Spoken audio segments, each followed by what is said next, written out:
Thanks so much for joining us. I'm Glenn Mills. It is time to go inside Utah politics. We do begin this morning with Governor Spencer Cox here to weigh in with his thoughts on the legislative session. Governor, great to have you in studio. Thanks for being here. Thanks, Glenn. It's great to be back.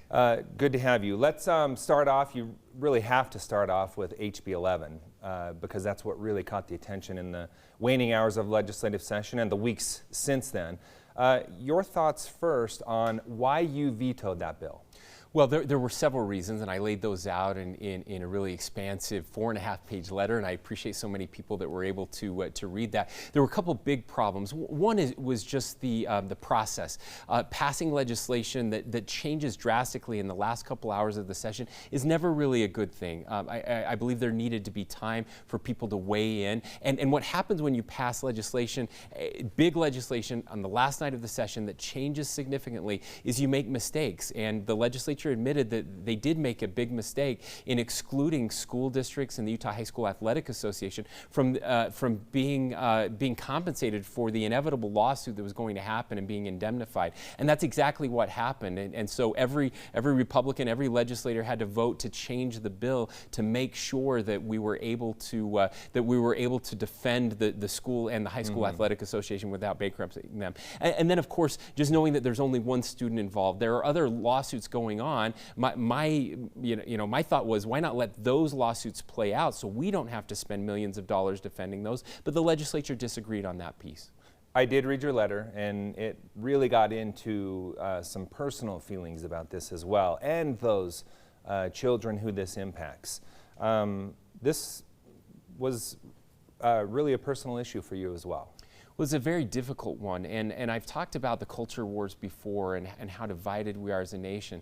And this is one area where I care deeply about these kids. And look, you can be on the other side of this issue and still care deeply about these kids. I'm not trying to align anyone or misalign anyone.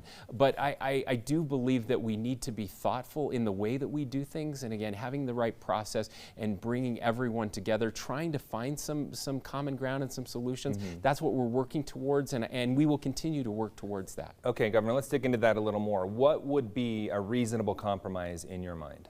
Well, we were working on one, and this idea of a commission. Look, I care about defending women's sports, and I said specifically in the letter that I'm really worried about what's happening in the collegiate level, although this did not apply to the collegiate level. And so making sure that our response is again aligned to the problem at hand, and making sure that we're considering the lives of everyone involved. And that's what I felt got lost on that last night. So we'll continue to work on this commission as a possibility and see where we land after the lawsuit is filed. I'd like your thoughts on this. The final night of the legislative session when this passed, as the vote happened that night, they could not have overturned the veto, but there were obviously votes that flipped in the meantime. Why did that happen?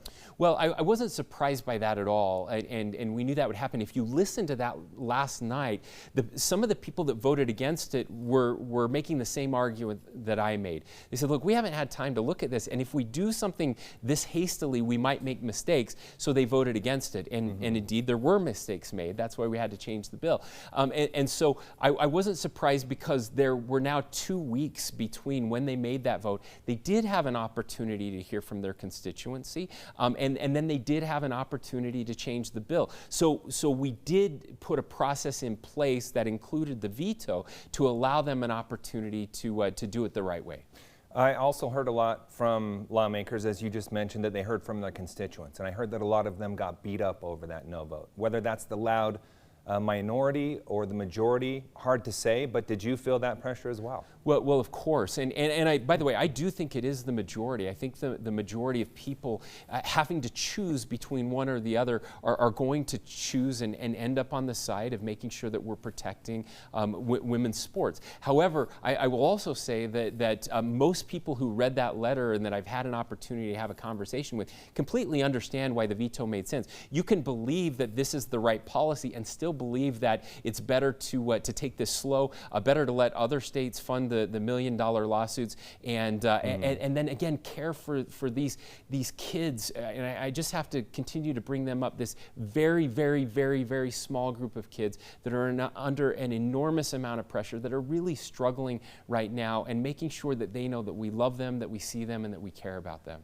Governor, moving on, what was the most important thing that the legislature did this year, in your opinion? Well, I hate that HB 11 has kind of overshadowed everything, because there were dozens of incredible things that happened. But it's hard to pick one. I guess if I had to pick one, I would say education funding, because we had record education funding. But closely behind is a complete transformation in the way that we are approaching water policy in this state, in the middle of the biggest drought we've had in 1,200 years. Let's talk about that a little more. A lot of us have been seeing those devastating images of Lake Powell, of the Great Salt Lake, and just how much they have both receded. How is what happened this year going to help reverse that? Well, I think it's impossible to overstate what a transformation this was. We passed more water conservation legislation this year than the entire history of our state combined. And so it's of course funding. That's a huge piece of this. You talked about what's happening in Lake Powell, Great Salt Lake, making sure that we're getting more water to those lakes, funding to help farmers. Most of our water is still used for agriculture in this state, so that they can improve outcomes and utilize much less water. We have incentives for people to use water-wise landscaping, businesses to use water-wise landscaping, and then secondary water metering, which is something we haven't done in this state. So again, this is a complete 180 in the way that we look at water, and that's very positive and will help us for generations to come. Okay, and obviously there's some personal responsibility behind this from each of us in the state as well. Governor, I wanted to hit on one last thing with you, the pain that everyone's feeling at the pump. People who were going paycheck to paycheck before all this started happening, I don't even know what type of impact this is having on them, but it's not good, obviously. What can be done from a state level to help alleviate some of the prices that we're seeing with these crazy gas prices? You've already talked about how the state gas tax is not an option there, so what is? Sure. So we are pushing on the federal government, who has a much bigger impact on gas prices and energy development. But there are things that we can do here in the state. So as I've mentioned before, we did have a meeting with the Speaker and the President and many in the petroleum industry, talking about things that we can do short-term and long-term to decrease prices of gas at the pump.